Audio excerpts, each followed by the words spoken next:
kita harus, memilih mana program yang, murni, program affiliate gitu ya. Jadi tidak ada tambahan biaya atau apa gitu, sehingga kalau ada tambahan biaya itu mungkin bukan afiliator nih. Ya jadi memang, di industri e-commerce ini tentu, pola atau model, marketing lama ini nggak bisa kita tinggalkan gitu ya.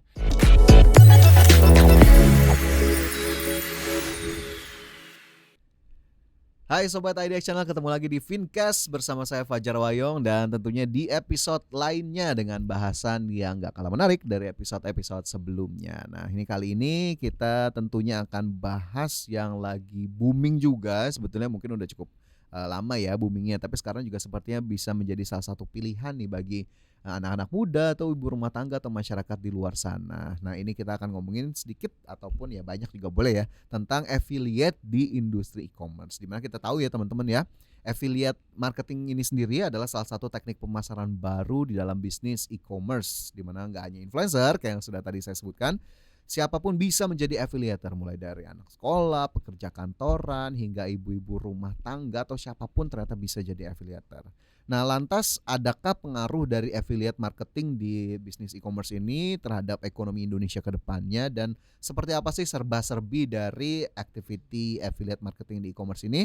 Nah kali ini tentunya saya nggak sendirian dong untuk bahas hal ini. Sudah hadir bersama saya hari ini ada Direktur Eksekutif Indonesia ICT Institute, Bapak Heru Sutadi. Pak Heru, terima kasih banyak sudah bergabung sama kami. Sama-sama Mas Fajar, terima kasih sudah diundang nih. Siap, sehat ya Pak Heru ya? Sehat Dan alhamdulillah. semangat alhamdulillah. Pak Heru nih, aku udah dikit tadi soal affiliate gitu ya. Ini kayaknya kebetulan di sekitar saya juga kayaknya ada nih saudara gitu ya atau teman yang kayaknya suka ngepost barang jualan dari toko orang, padahal sih setauku dia bukan penjualnya, Ya. bukan reseller gitu ya. Nah affiliate ini sendiri sebetulnya apa sih Pak Heru? Sebelum kita bahas lebih jauh, adakah yang bisa dibagikan nih ke teman-teman IDX Channel?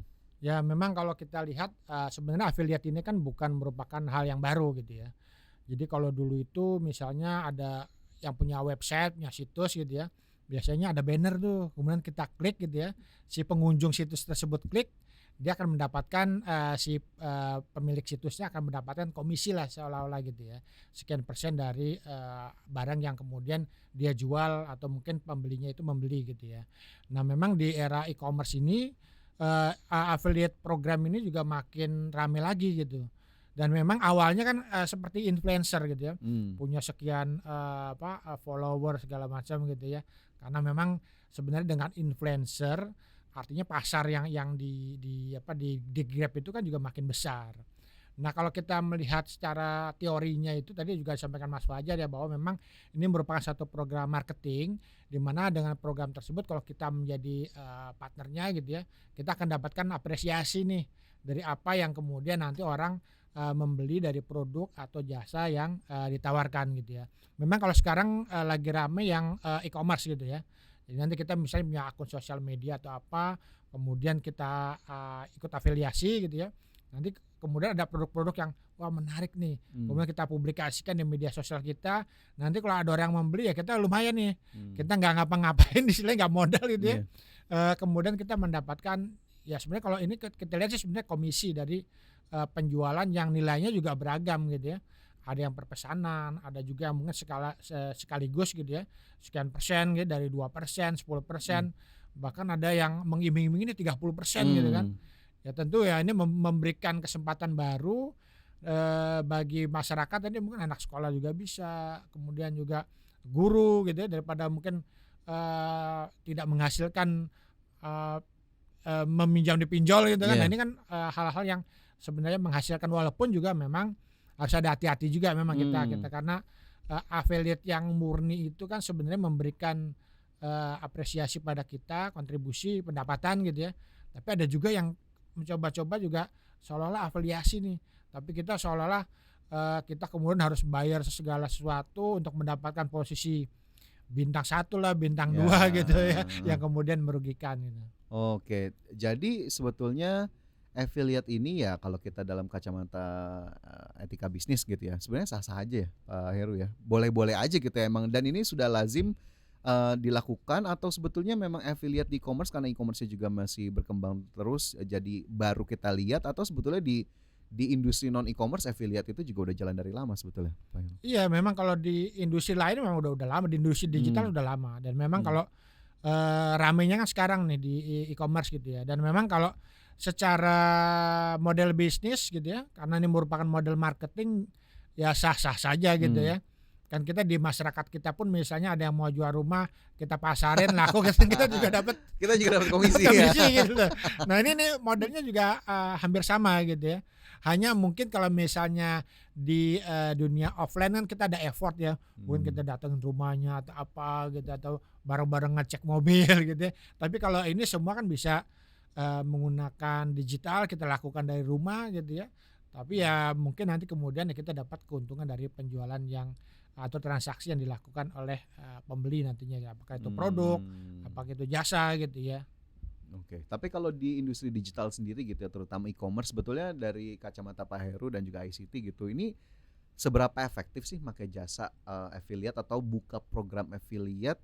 Efektifkah ke nambah-nambahin ke penjualan dari e-commerce-nya atau pedagang itu sendiri atau gimana, Pak? Ya jadi memang di industri e-commerce ini tentu pola atau model marketing lama ini nggak bisa kita tinggalkan gitu ya. Yang pertama itu tentu menggunakan jasa influencer gitu yang followernya banyak. Ketika misalnya influencer itu pakai skincare apa, orang pengen tahu, wah kok bisa cantik gitu ya, bisa glowing gitu, skincare-nya apa sih gitu ya. Oh skincare-nya ini, kemudian dia beli. Sebenarnya kan juga ya banyak kan selebritis atau mungkin influencer itu kan tidak memproduksi barang tersebut gitu ya. Ada mungkin yang memang konsep model bisnisnya iklan gitu ya, tapi ada juga yang mungkin juga sebagai afiliasi gitu ya. Ketika misalnya barang itu terjual, ada untung dan ruginya ketika misalnya dia sebagai bintang iklan dan afiliasi. Kalau bintang iklan kan fix berapa nilainya gitu. Tapi kalau afiliasi semakin banyak produk yang dijual gitu ya, itu juga pendapatan yang bisa didapatkannya juga makin besar. Dan memang kalau sekarang itu masyarakat ini kan tidak hanya melihat influencer gitu ya, tapi tiap masyarakat kita itu bisa mempengaruhi orang lain di dunia media sosial gitu. Dan ini merupakan kesempatan juga bagi kita untuk kemudian menjadi afiliasi. Karena mungkin anak sekolah bisa jadi nanti teman-temannya segala macam juga melihat akun media sosial dia atau mungkin yang lainnya gitu ya. Sehingga orang, oh ini menarik juga nih barang-barangnya gitu ya, yang ditawarkan lah gitu. Karena sekarang itu di industri e-commerce ini kan semua barang itu kan rame gitu kan, dan mungkin bisa jadi orang nggak ngeh barang yang mana yang dia butuhkan, atau mungkin yang tadinya nggak butuhkan, ketika melihat ada promosi di media sosial gitu ya, oh ini tertarik juga ya, ada barang-barang antik aneh gitu ya, orang membeli gitu loh. Jadi memang potensi untuk melibatkan masyarakat di dunia marketing melalui afiliasi ini memang terbuka, dan tentunya kita berharap juga memberikan kontribusi ya, karena dengan afiliasi program ini tentu barang yang dijual juga akan makin banyak, nilai ekonomisnya juga makin besar, semua akan makin banyak terlibat, dan ya tentunya ekonomi digital Indonesia diharapkan tumbuh dengan signifikan. Oke, jadi ada perannya juga, ada kontribusinya di sana juga gitu ya, dari kemudian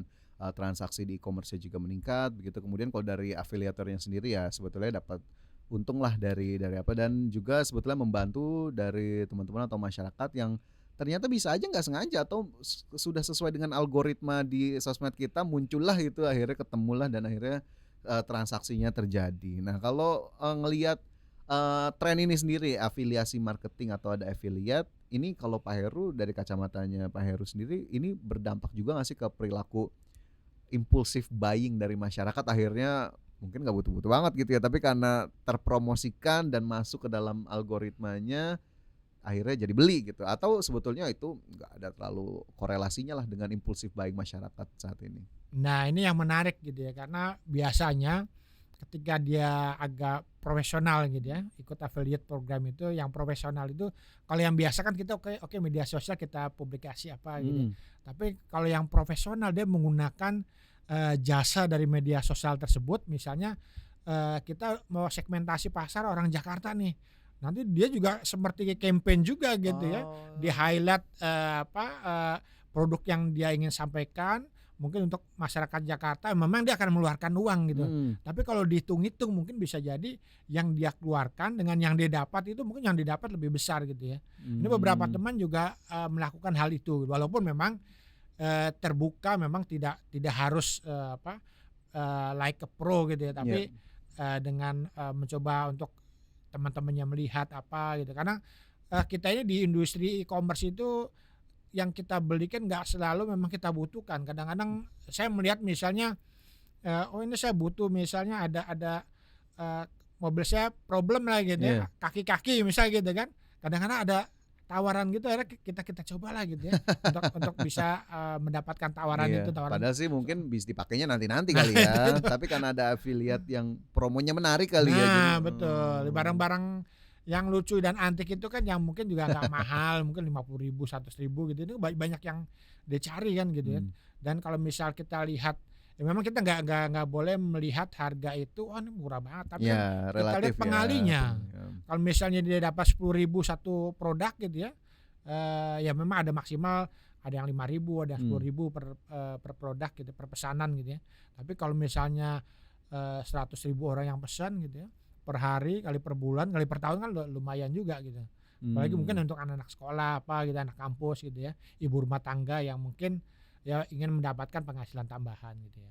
Oke. Jadi memang sebetulnya ya sebetulnya bisa kita lihat sisi-sisinya cukup banyak lah yang bisa kita lihat dari affiliate marketing seperti ini.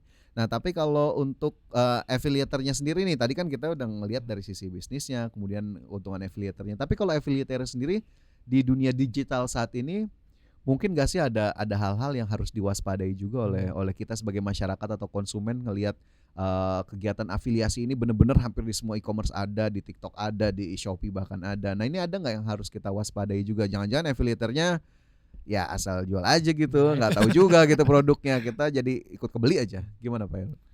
Ya memang kita juga harus berhati-hati gitu ya. Dari satu sisi memang memberikan opportunity, memberikan kesempatan kita untuk mendapatkan penghasilan tambahan gitu ya di era media sosial yang serba digital ini. Kemudian juga tambah lagi memang ya kita nggak perlu banyak effort lah gitu ya. Nah cuman kan memang di sisi lain juga ada ya mungkin yang kita bilang afiliator nakal juga gitu loh. Jadi banyak juga misalnya untuk membeli, oke nanti kita kasih komisi dalam tanda kutip gitu ya. Misalnya pembelian satu barang sekian persen atau mungkin nilainya 4.000, 10.000 gitu ya. Nah cuman kalau misalnya kita bisa meningkatkan posisi atau level kita gitu ya. Mungkin kalau Anda pertama kali gabung nih, mungkin di level bawah nih. Jadi kalau misalnya level bawah tuh hanya 5.000 per pesanan gitu. Tapi kalau misalnya Anda mau menambah nilai dari pesanannya mungkin bisa jadi 7.000, Anda harus upgrade nih posisinya gitu ya. Nah upgrade itu harus bayar gitu. Nah kita kan harus curiga nih hal-hal seperti itu gitu ya. Ya kan bagaimana kita juga bisa percaya kita mau mendapatkan tambahan tapi kita harus keluar tambahan gitu ya. Nah ini banyak juga terjadi dan masyarakat juga harus berhati-hati mana yang memang murni afiliator yang kita bisa mendapatkan pendapatan gitu ya dengan effort yang minimal gitu ya. Tapi ada juga yang mencoba untuk tricky sehingga masyarakat seolah-olah harus menambah, tadi ada investasinya, ada harus bayar gitu ya. Ya mungkin nanti di ujung-ujungnya itu kemudian ya yang kita keluarkan lebih besar daripada yang kita dapatkan gitu ya. Dan ini mulai banyak ditawarkan melalui WhatsApp gitu ya untuk memasarkan hal-hal online gitu. Dan ya korbannya juga cukup banyak juga memang sampai sekarang ya. Oke. Ini berarti memang kita tetap perlu berhati-hati, waspada gitu ya, meskipun di satu sisi tadi opportunity untuk kita juga sebetulnya as an affiliator di industri digital ataupun e-commerce untuk kemudian nambah-nambah penghasilan ataupun nambah-nambah pendapatan. Tapi kalau dari industri digitalnya sendiri, affiliate marketing ini kan udah menjamur gitu Pak Heru. Sebetulnya kalau kita lihat kayaknya bebas-bebas aja nih ya, siapa aja bisa jadi affiliator. Sebetulnya perlu ada pengaturannya nggak sih, perlu ada regulasinya nggak sih kayak gini? Pedagangnya aja mungkin udah ada aturannya sendiri, tapi affiliatornya turunannya jangan-jangan belum ada juga nih di industri digital atau e-commerce. Nah itu memang belum ada aturan yang tegas ya. Kalau misalnya e-commerce-nya kan udah ada misalnya PMSE ya, Hmm. perdagangan melalui sistem elektronik itu udah ada. Kemudian juga kemarin misalnya ada peraturan Menteri Perdagangan nomor 31 2023 misalnya memisahkan antara media sosial Dan dengan e-commerce-nya. e-commerce atau kita sebut dengan social commerce gitu Ya. ya. Jadi memang aturan terhadap platformnya sih sudah ada gitu. Tapi memang persoalan afiliatornya ini yang agak masih juga dimanfaatkan oleh pihak-pihak yang nakal itu. Sebenarnya kalau kita misalnya menjadi afiliator dari perusahaan atau platform e-commerce yang sudah di-recognize gitu ya, sebenarnya kita agak bisa percayalah gitu. Karena kan betapapun mereka diawasi juga misal oleh pemerintah gitu ya. Kemudian juga reputasinya juga tentu dipertaruhkan gitu ya, kalau misalnya mereka kemudian dianggap menipu lah atau memanfaatkan atau menyalahgunakan posisi afiliator segala macam. Tapi kalau banyak persoalan itu atau kasus-kasus yang muncul ini adalah afiliator yang memang menjual barang itu terpisah gitu ya, terpisah dari platform biasanya gitu. Dengan alasan ya mungkin produk mereka eksklusif gitu ya, sehingga kita nggak ada nih Pak di e-commerce gitu ya, atau kita nggak ada nih Mbak dijual di pasaran gitu, sehingga seolah-olah ini eksklusif. Nah sehingga mereka main di situ gitu. Padahal Ya, selama harusnya ini nempel ya Pak ya di nah situ itu ya. selama ini sebenarnya juga banyak juga gitu ya, yang seolah-olah produk eksklusif tapi kan ternyata bukan afiliasi nih tapi MLM gitu loh, lebih ke MLM gitu ya. Kata-kata itu yang Nah itu yang harus kita waspadai ini afiliator, affiliate atau MLM gitu ya.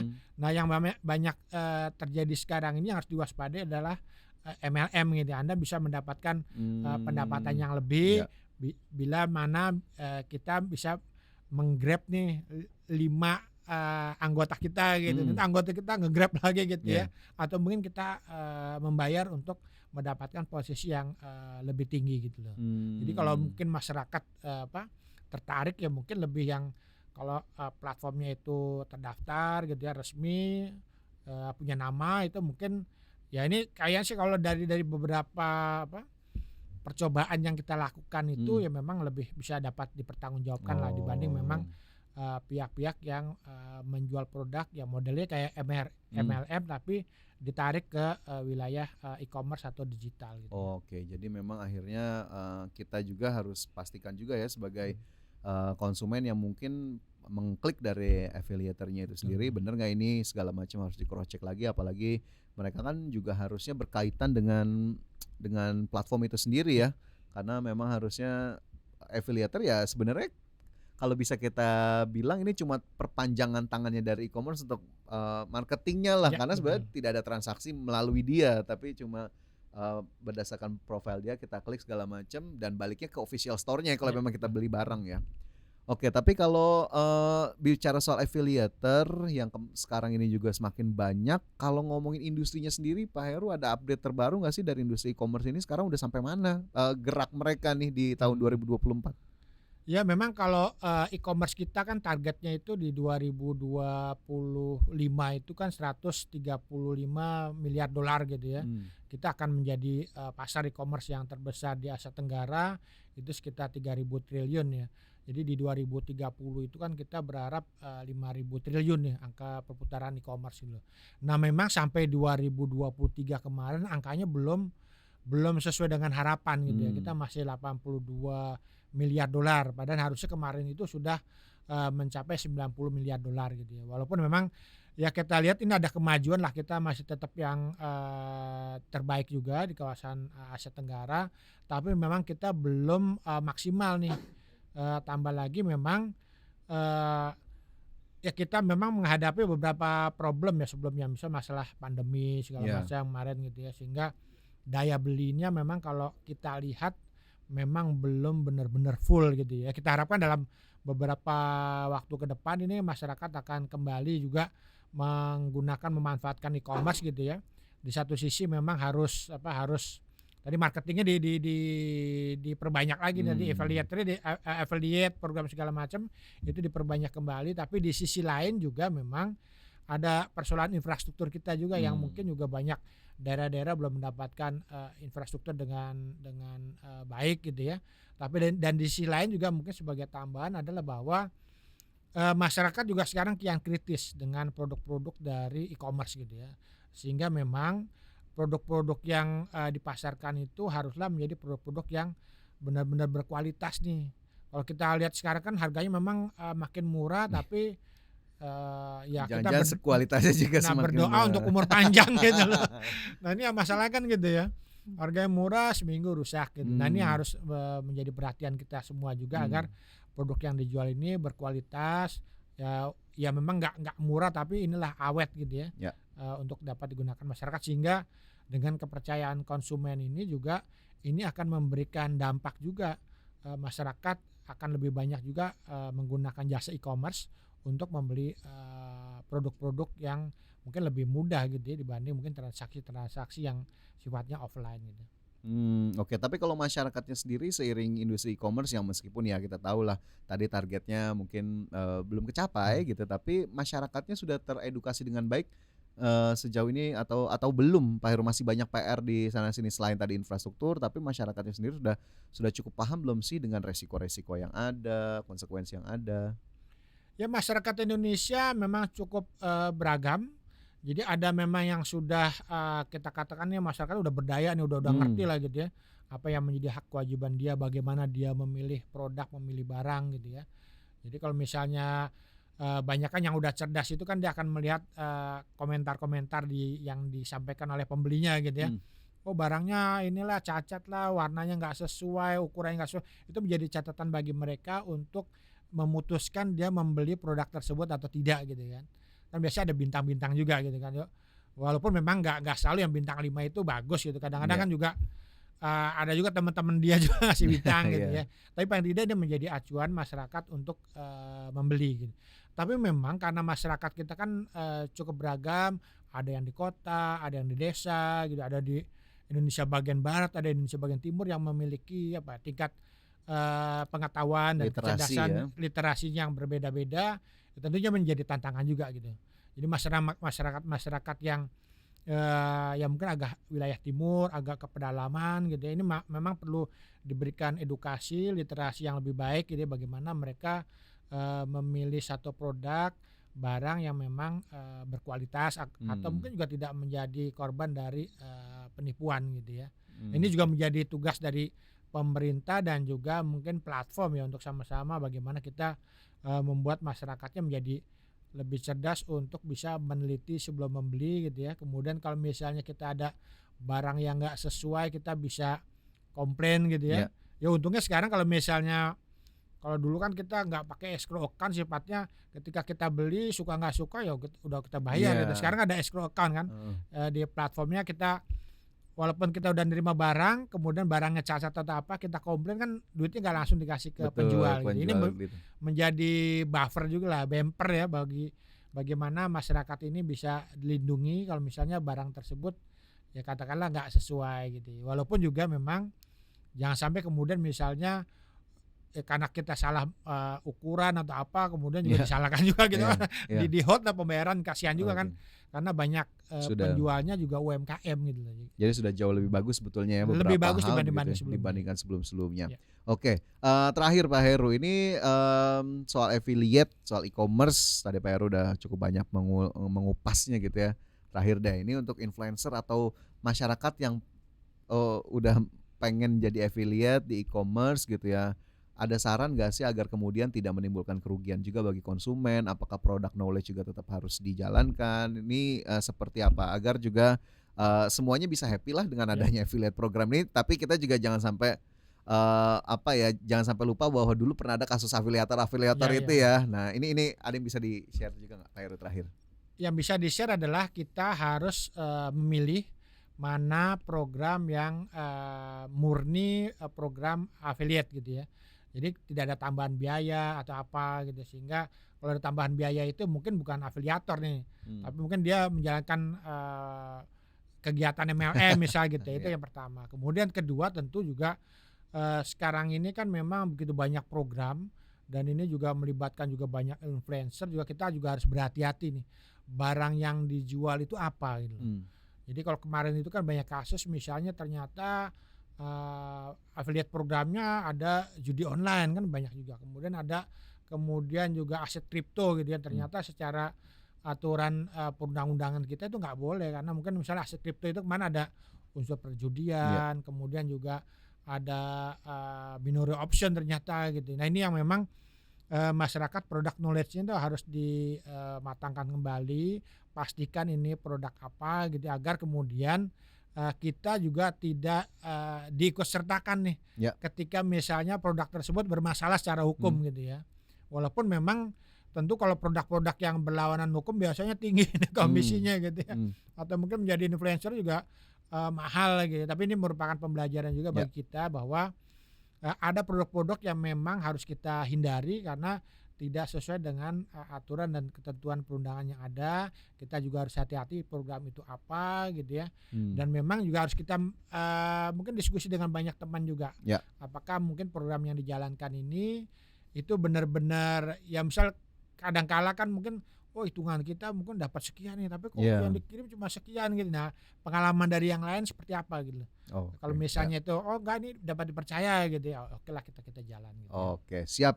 Itu beberapa hal sebetulnya masih banyak lah yang bisa kita gali lebih banyak soal affiliate di industri e-commerce ataupun di industri-industri lainnya nih, karena affiliate ini sendiri sebetulnya kata yang cukup luas, bisa dipakai program ini di berbagai sektor bisnis. Tapi di e-commerce sebetulnya ya kita harapkan memang ini bisa menjadi win-win solution untuk masyarakat yang memang pengen punya penghasilan tambahan gitu ya, pendapatan tambahan sambil menggunakan medsosnya, jadi akhirnya ngasilin cuan juga gitu ya, dan juga e-commerce-nya juga terbantu, pedagangnya juga terbantu, sehingga secara sirkular gitu ini tetap balik ke negara juga, masyarakat juga tetap ngerasa happy dengan ikut di program affiliate ini ya. Kami kembalikanlah masing-masing dari Anda, dari teman-teman Edexional dan Pak Heru. Kita sayang sekali udah di ujung Fincast. Terima kasih banyak Pak Heru sudah bergabung. Nanti kita ngobrol soal lain lagi ya. Pak Heru terima kasih banyak, sehat selalu. Dan pemirsa Sobat Edexional, terima kasih atas kebersamaan Anda. Kita jumpa di Fincast episode lainnya. Sampai jumpa.